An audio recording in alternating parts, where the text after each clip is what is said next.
Bueno, pues buenas tardes y gracias por acudir a esta rueda de prensa.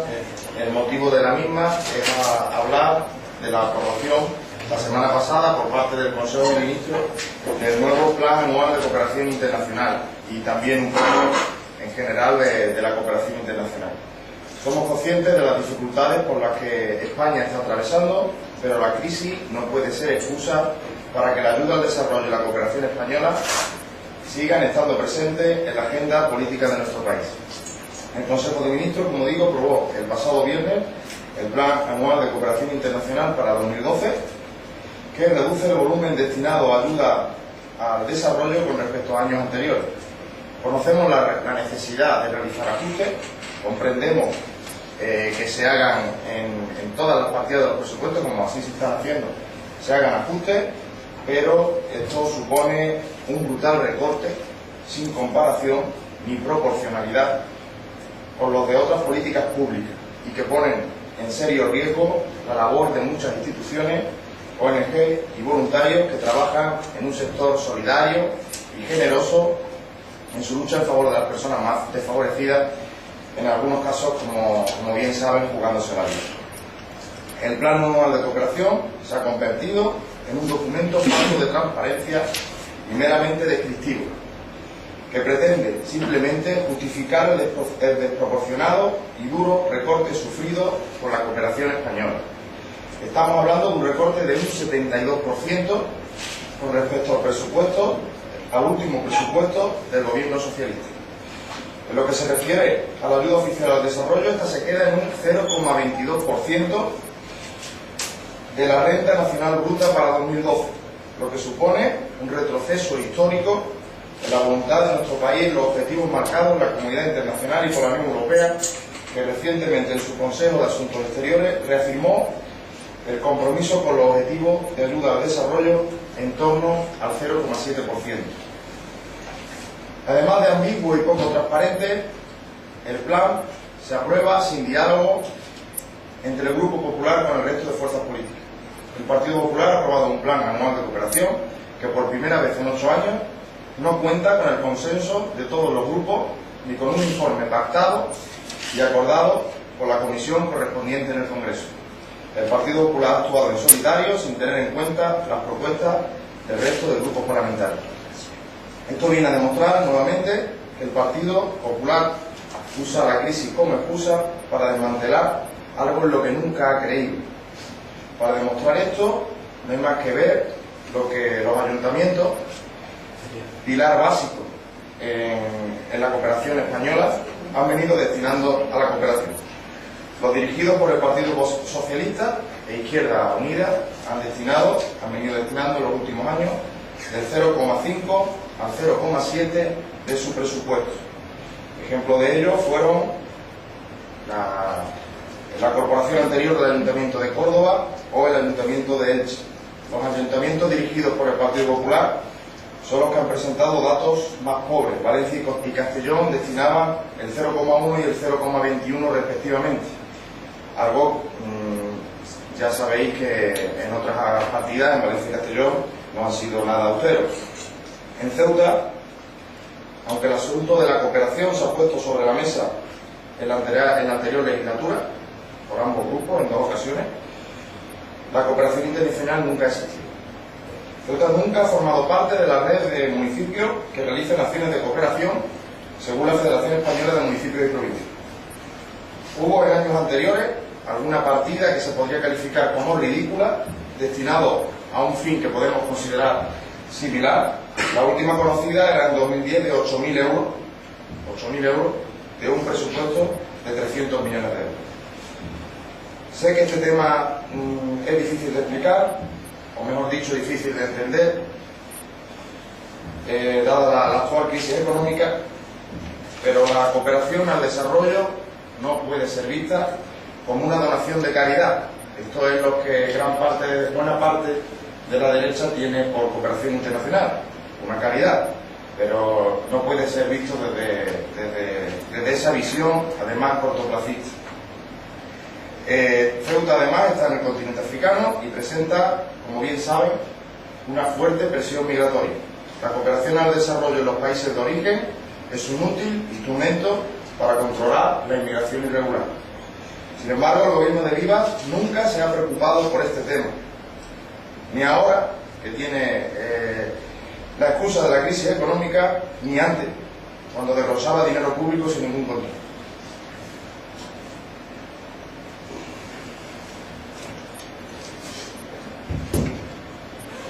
¿Tenéis alguna pregunta?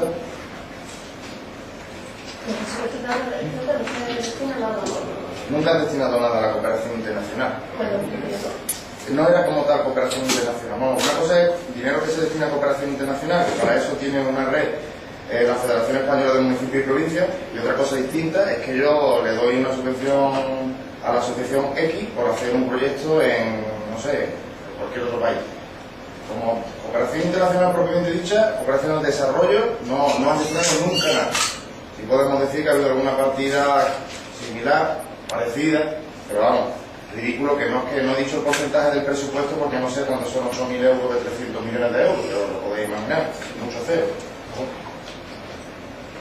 O sea, nunca ha estado en línea con otros ayuntamientos españoles que sí han tenido en los últimos años la cooperación internacional como prioritaria. Bueno, buenas tardes. Y el motivo es aprovechar la convocatoria de prensa por parte del compañero para algunas consideraciones. Mañana vamos a celebrar, no sé si tienen ya conocimiento, una junta de portavoces que he solicitado esta mañana a las 11, porque nos parece lógico y de alguna manera no tendríamos que haber sido nosotros quien la solicitáramos, sino que el propio presidente del gobierno de la ciudad, el propio gobierno de la ciudad, hubiese ofrecido una reunión después de los contactos que el presidente de la ciudad ha mantenido en Madrid con distintos representantes gubernamentales, ministeriales, principalmente con Benitetas. Estamos muy preocupados, ya lo decíamos, de cuál es la situación real de la ciudad, de cuáles son las conclusiones a las que se han podido llegar en esa reunión, y sobre todo mañana lo que le vamos a preguntar al presidente de la ciudad es cuál es su plan para con las sociedades municipales. Ya en el último pleno, al portavoz del grupo parlamentario, el señor Martínez, le hice esa pregunta y eludió responderla. Y mañana en la comisión de la Junta de Portavoces, le voy a preguntar qué plan tiene el gobierno con las sociedades municipales, toda vez que sabemos que por parte del gobierno central el planteamiento y la eliminación de las mismas. ¿Cuál es la alternativa? ¿Qué propone? ¿Por dónde lo va a enfocar? ¿Y qué va a pasar con todos los trabajadores que en este momento también están expectantes de su futuro? Espero que esta respuesta sea lugar y que sobre todo se nos dé la información veraz de cuál es la situación de Ceuta y cuáles son las conversaciones que se han mantenido. Respecto a la reunión que hemos tenido esta mañana sobre la mesa de la economía, algunas consideraciones. Se han hecho públicas, por ejemplo, el estudio de una única naviera que opere en el estrecho. Yo quiero marcar la posición del PSOE. La posición del PSOE es la de total apoyo a esta medida. Se ha demostrado, al menos sobre el papel, que en este caso la libre competencia lo que hace, contrario a lo que pudiera parecer, es encarecer los costes y no abaratarlos. Por lo tanto, si hay una medida y una propuesta sobre la mesa, sobre el papel, que pudiera contribuir al abaratamiento del precio del billete de pasaje y también de vehículos, los datos que se han manejado en el informe que se nos ha presentado esta mañana son que para los no residentes el pasaje sería de 15,4 euros, obviamente la mitad, 7,7 para residentes, para los vehículos no residentes 46 euros y para el camión 153 euros, esto con el consiguiente ahorro del 50% para los residentes. Por lo tanto, si estos son datos que calculados de forma teórica son posibles, nosotros estamos ahí. Pero lo que no vamos a participar tampoco es ahora mismo en crear una falsa expectativa, una falsa ilusión en la ciudadanía, haciéndole pensar que esta es una medida real en cuanto a que se puede poner en marcha a corto plazo. Nuestro deseo y el apoyo está ahí para que esto surta efecto cuanto antes, pero hay una cuestión que hay que salvar, no menor, que es la de la eliminación de la libre competencia en el estrecho. Ahora mismo la legislación está en ese sentido habrá que también incluso ver instancias europeas. Por lo tanto, es una medida difícil sobre la que merece la pena poner todo el esfuerzo y para la que, ya anuncio, el PSOE de Ceuta va a mantener un contacto directo en la capital de España con el Grupo Parlamentario Socialista. Queremos también recabar el apoyo de nuestro partido a nivel federal para que facilite con su acción parlamentaria desde la oposición la consecución de este objetivo, pero marcado en esa realidad, en ese contexto. Es una medida sobre el papel buena, con unos cálculos que hacen mucho más atractiva la ciudad desde el punto de vista para quienes nos visitan, con el consiguiente fomento del turismo, de la actividad económica en la ciudad. Es una medida muy difícil, y esto es lo primero también que hay que decir, para no crear esas falsas expectativas, y el PSOE de Ceuta va a poner toda la carne en el asador, se va a reunir con su partido, con el líder de la oposición, Pedro Pérez Rubalcaba, y con nuestros diputados de referencia, Gaspar Zarrillo y Manuel Sánchez, para intentar, conjuntamente con el gobierno local, establecer esa estrategia que nos lleve a ese objetivo. Ha habido dos cuestiones fundamentales que yo quisiera destacar porque son las que nosotros hemos estado planteando de forma insistente en cada reunión y de las que hubo en la última un acuerdo de presentar algunas propuestas, algunas ideas. Respecto al empleo, la construcción parece que sigue siendo en la mesa por la economía uno de los activos para crear empleo, pero nosotros echamos en falta y seguimos viendo algunas carencias por parte de la gestión, tanto del gobierno local como del gobierno central, de la delegación del gobierno, y es referida a la inspección de trabajo. Este es el punto clave. En Ceuta hay poca obra, la obra que hay es cierto que las empresas vienen con sus contratas y por lo tanto con trabajadores de la península, es el principal problema, pero luego también hay mucho contrato ilegal, hay mucho contrato de Marruecos, de trabajadores que no tienen los papeles para trabajar en nuestro país, y ahí es donde tiene que actuar la inspección del trabajo. Y eso es lo que nosotros demandamos y hemos comentado en la reunión entre todos los actores, porque esto es una parte fundamental. Quizás sea parte de la tríada del problema: la falta de inspección de contratos y de trabajadores ilegales en las obras, las subcontratas y el trabajo por parte de personas venidas del país vecino. Y mientras esta situación sea la que es, pues será difícil poder plantear otras cuestiones. Por eso los esfuerzos, a nuestro entender, tienen que ir encaminados a solucionar estas cuestiones. Y por último, una cuestión que también hemos estado refiriendo a lo largo de todo este tiempo, como es la avenida de nuestra ciudad de las Grandes Marcas. Nosotros ya criticamos esa medida del gobierno de la subida del IAE y por lo tanto el desincentivo que esto pudiera ocasionar a las grandes marcas para venir a nuestra ciudad.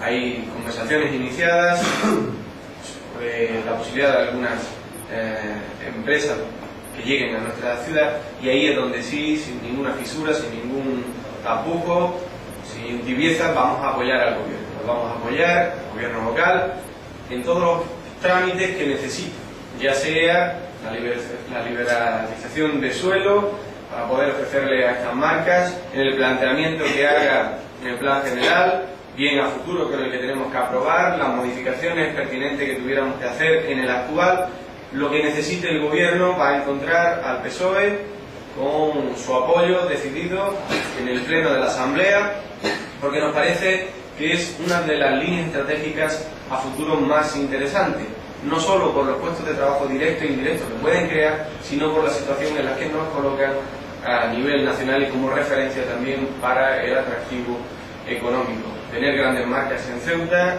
es importante y por lo tanto nosotros vamos a estar ahí sin ninguna duda. Y con esto quiero decir que el PSOE en Ceuta va a apoyar al gobierno para ayudarle incluso de sí mismo. Porque si este gobierno lo dejamos solo, este gobierno está desnortado. Este es el gobierno, como decía Ayer el gobierno capaz de darle una encomienda de gestión al CES, al mismo tiempo que está diciendo que le parece bien que se elimine el CES. Este es el gobierno que hace un decreto para reducir o no reducir la jornada laboral de los funcionarios en feria, y hoy saca una circular diciendo que efectivamente se respeta ese horario. Este es el gobierno del descontrol, este es el gobierno del pollo sin cabeza, que necesita una oposición firme, responsable, que le ayude y le proteja incluso de sí mismo. Y esto es lo que vamos a hacer los socialistas. Le estamos señalando un camino, llevamos muchos años haciéndolo, ahora parece que tiene la voluntad, por el miedo de afrontar los retos en soledad, de oír a la oposición, y por eso vamos a aprovechar este momento para ir diciéndole al gobierno que parece que ahora sí quiere oír todo lo que venimos diciéndole desde hace más de 16 años. Si hubiera oído antes, seguramente la situación hoy sería bien distinta. Bien, pues eso era lo que yo quería comentar. Si tenéis alguna cuestión que quisierais preguntar, destacar e insistir, porque mañana es realmente importante. No tengo la certeza de que vaya a haber una respuesta de qué va a ocurrir con las sociedades municipales. Esto es ahora mismo lo que más personalmente me preocupa, lo que más le preocupa al PSOE, porque sabemos que hay un horizonte, sabemos que hay un objetivo, sabemos que hay una obligación, no sabemos cuál es, la intuimos, la percibimos, y el gobierno da la callada por respuesta, y nos preocupa esta situación, nos preocupa los trabajos. ¿Cuál es esa sensación o esa intuición que tiene el Partido Socialista? Bueno, la eliminación de las sociedades municipales y con ello los puestos de trabajo. Por lo tanto, el gobierno habrá de saber, la oposición y los ciudadanos, si tiene una alternativa y si tiene un plan. Parece ser que los plazos se van acortando, tanto como el próximo viernes, en conversaciones informales con personas cercanas al gobierno central. Estos son las informaciones, los plazos y los tiempos que nosotros manejamos, pero no tenemos una información oficial, veraz, que podamos contactar, y es lo que el gobierno mañana, por boca del presidente, debería hacer, porque pedir el apoyo a la oposición es legítimo, además necesario en estos momentos, pero tiene que hacerlo sin cartas marcadas, tiene que hacerlo dándonos toda la información.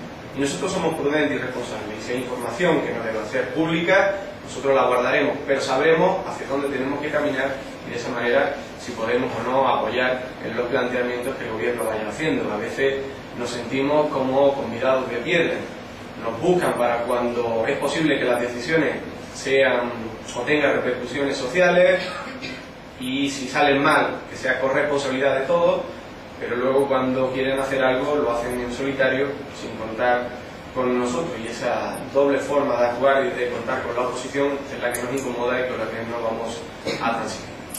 Sí, en relación al tema de las Navidades, salvando la cuestión de la libre competencia, que evidentemente es en principio algo complicado, los precios que usted ha comentado son precios que se les fijaría a esa supuesta empresa que explotaría el servicio. Sí, son precios que están calculados con los gastos fijos. Todo está hecho el cálculo sobre la hipótesis de la compra de dos barcos nuevos. Por lo tanto, los cálculos están hechos, como digo, con los gastos fijos, con la amortización de la compra, con un interés a 7% está calculado a 20 años, con el mantenimiento, con los gastos variables, esto de los combustibles, las tasas y otros costes indirectos, como por ejemplo el seguro de los propios barcos, la emisión de los billetes, la publicidad. Es un estudio que ha hecho técnicos de la ciudad, muy exhaustivo, muy bien elaborado, muy bien fundamentado, que demuestra que en este caso que una única compañía opere en el estrecho pudiera conllevar el abaratamiento de los costes. Sorpresivamente, ¿no? Cuando parece que la libre competencia es lo que facilita esto, bien, pues se ha demostrado lo contrario. Estos son cálculos sobre una hipótesis real, con datos reales que dan este resultado. Y hoy podemos hablar de ello, y en estos días podemos hablar de ello, pero nosotros lo que no queremos es tampoco contribuir a esas expectativas y que la ciudadanía entienda que este es un hecho y que el gobierno de la ciudad ha conseguido dar solución, ojalá, al problema del billete, del precio del billete del barco. La realidad es que hay una cuestión, como es la libre competencia, de difícil solución, pero que tenemos que ser capaces de buscar la fórmula. Y ahí es donde espero que podamos nosotros también entrar en acción a través del grupo parlamentario en el Congreso, especialmente para, conjuntamente con ellos, nuestro grupo parlamentario en el Parlamento Europeo, poder diseñar esa estrategia que nos ayude a conseguir eso. Nos parece lógico que, como ocurre en otros sitios, pues haya una gestión, si lo quieren indirecta, de una encomienda de gestión por parte de lo público a una empresa, o bien, como también se habla, a través de, esto sería un poco más complejo en este tiempo, pero a través de una gestión directa puramente, parece lógico. Ocurre en muchos sitios. Tenemos el ejemplo, la capital de España, por no irnos muy lejos, en el metro hay una única compañía, en la línea de autobuses hay una única empresa, y aquí pues, podría ocurrir lo mismo, una única empresa con unos parámetros que estamos viendo que le podría favorecer en cuanto al resultado y también al precio del billete. Pero está esa cuestión sobre la que no debemos pasar por alto, no es menor, y que tenemos que decírselo a los ciudadanos y no contribuir a esa ceremonia de la ilusión que parece también el gobierno pueda querer hacer en estos momentos, el gobierno local, para desviar la atención sobre esta cuestión. Pero aquí los barcos los compraría la ciudad, ¿no? Por lo que... Sí, el cálculo está hecho de esa manera. Este es un estudio teórico hecho sobre la hipótesis, sobre la base de la compra de dos barcos, uno tipo, para entendernos, paseo Formentera, tipo buque grande de Balearia, y otro tipo buque más pequeño como el de FRS. Con esos dos barcos está hecho el cálculo, lo que costaría la adquisición nueva, lo que costaría la tripulación, lo que costaría los gastos fijos, como he dicho, las tasas, en definitiva todo lo que supondría tener esos barcos operando en el estrecho a través de una única compañía. Y esos cálculos demuestran en papel y en teoría que los billetes podían estar en los precios que hemos comentado. Nada cercano, si lo quieren, a la demagogia, no, es un estudio realmente serio y objetivo. Que para llevarse a cabo tiene que salvarse una cuestión como es la libre competencia. Bien, pues ahí es donde está el principal problema. Y es donde tenemos que intentar que se consiga, y la única posibilidad es a través de una acción política contundente, decidida, para que podamos llevarla a cabo. El gobierno central tiene que informarse, y esto lo hará el gobierno local, y el grupo parlamentario socialista en el Congreso ha de ser informado, y eso lo haremos desde el PSOE de Ceuta para buscar esa forma. Sí, el presidente de la ciudad ha dicho esta mañana, que nos entrevistó ayer con el secretario de Estado de las Funciones Públicas, la cantidad que va a recibir como financiación básica a la ciudad para el próximo año, como ente local y ente autonómico, se va a ver ligeramente aumentada con respecto a la cantidad de este año. Hablo de 53 millones de euros. No sé cómo lo ve usted, teniendo en cuenta que supuestamente al gobierno de la ciudad, bueno, a todos, el Estado todavía tiene que trasladar 44 millones este año, ¿no? No sé cómo ve esos números que se plantean. Bien, yo no me creo nada. No me creo nada. De ahí que hoy le haya solicitado al presidente de la ciudad una reunión en el seno de la Junta de Portavoces, marcada por la transparencia y la realidad, y mañana espero que el presidente nos ponga en el escenario real donde nos encontramos. Hablar ahora de escenarios a futuro, cuando estamos viendo que los vaivenes económicos en el país son continuos y que las posibilidades de que no se puedan cumplir los objetivos, ya no solo a futuro, sino incluso en los que nos estamos inmersos, son muchas. Por lo tanto, creo que son cantos de sirena, creo que son intentos por parte del gobierno y del presidente del gobierno de la ciudad de endulzar la situación, pero esas previsiones no les doy crédito. Esto no significa que no me agradaría que fueran ciertas, pero lamentablemente no les damos ningún crédito. Parece ser que al final lo que ha venido a decir es que estamos muy bien y que seguramente el año que viene estaremos en superávit. Recuerdo esa palabra en labios de los miembros del gobierno que la han ido repitiendo a lo largo de todo este ejercicio. Estamos en superávit, estamos en superávit, estamos en superávit. Llega un momento en el que tenemos que recortar, tenemos que echar gente a la calle. Esa es la realidad y ese ha sido el ítem temporal de la comunicación de este gobierno. Todo va muy bien, o de repente todo está mal, pero no se preocupen, el año que viene todo va a ir bien. Aquí hay una realidad, y si el gobierno quiere que se solucione, la tiene que afrontar. Y la tiene que afrontar no con cortinas de humo, y sí diciéndoselo a los ciudadanos y a la oposición, que tenemos que estar conjuntamente, responsablemente con ellos para buscar esas opciones a futuro. Yo tengo una última pregunta sobre el tema de los barcos y la eliminación de la libre competencia, porque la verdad que es un asunto que dentro de la Unión Europea parece bastante complicado. Entonces se me plantea la siguiente pregunta: ¿no sería más fácil que se ejerciese un mayor control sobre el servicio que se ofrece hoy en día y que se impongan unas condiciones de precio más bajas a las navieras que quieran operar sin eliminar la libre competencia? Bien, bueno, hay que tener en cuenta una cuestión. Primero, es un estudio técnico, ya le digo, es un resumen que yo le he hecho, es un resumen que me han hecho, por lo tanto hay consideraciones técnicas que a mí se me escapan y que no controlo. Pero sí hay que dejar claro una cuestión, y es que los precios que actualmente hay no significa que estén engordados, no significa que estén sobredimensionados sobre la realidad. Que podamos tener estos precios en el estrecho con una única naviera no significa que actualmente no los tengamos porque las empresas que están operando en el estrecho quieran tener mucho beneficio. El problema es que cuando hay más de una naviera empiezan a haber más rotaciones y esa competencia provoca un mayor coste por consumo de combustible, por una serie de parámetros que el propio estudio contempla y que demuestra que efectivamente hoy los precios que son los que pueden ser porque hay varias navieras, pero si solamente hubiese una, los precios podrían ser otros, mucho más baratos. Y ahí es donde nos embarcamos, nunca mejor dicho, en la búsqueda de que solamente opere una única naviera. Para conseguirlo hay que hacer algo sumamente difícil, como es la eliminación de la libre competencia, y esto está referenciado seguramente a la ley de cabotaje en el estrecho. Es difícil esta realidad, y por lo tanto ahí es donde tenemos que empezar a trabajar, porque los datos nos demuestran que esta es una opción buena, y por lo tanto ya la tenemos. Parece que todos hemos concluido en la Mesa por la Economía que es bueno que haya una única empresa. ¿Cómo podemos hacer que haya una única empresa? Ahí está la dificultad. Pero no quiero yo, y me gustaría que quedara claro, que el mensaje sea que actualmente los precios no son porque las navieras no se ajustan, sino porque las navieras, al competir unas con otras, pues hacen que los costes eleven y el billete pues tenga que ser el... También podríamos usar las navieras, quiero decir, en la que tienen un montón de técnicas, digamos, empresariales para competir entre ellas, y una es la bajada de precio.